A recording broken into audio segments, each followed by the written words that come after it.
एक medical college के अंदर फर्स्ट ईयर के स्टूडेंट जो अपनी क्लास में पहुंचे, तब उनके प्रोफेसर ने उनको कहा कि आप लैब में चलिए, आज आपकी पढ़ाई वहां से शुरू करेंगे।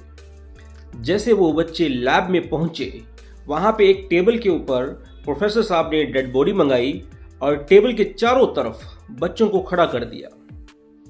बच्चे आपस में फुसफुसाने लगे कि आज क्या होगा, ये डेड बॉडी हमारे सामने क्यों लाई गई है। प्रोफेसर साहब ने क्या किया, अपनी जो 4 फिंगर थी उसको डेड बॉडी के नाक के अंदर घुसा दिया और उसके बाद फिंगर को बाहर निकाला और अपनी फिंगर को मुंह में डाल लिया। सारे बच्चे प्रोफेसर साहब को देखने लगे और मन मन मुस्कुराहट उनके चेहरे पे भी थी। प्रोफेसर साहब ने पूछा, क्या हुआ? बच्चों ने कहा, सर आप क्या कर रहे हैं? मरे हुए व्यक्ति यानी डेड बॉडी के नाक में फिंगर डाल रहे हैं।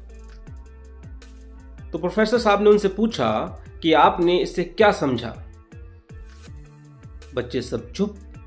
प्रोफेसर साहब ने कहा, क्या आपने ध्यान दिया कि मैंने क्या किया? तब भी वो बच्चे कुछ नहीं बोले। प्रोफेसर साहब ने कहा कि आज आपकी पहली क्लास थी और पहली क्लास में आप कंसंट्रेट होके नहीं खड़े थे। मैं ये देखना चाह रहा था कि आप एकाग्र हैं या नहीं।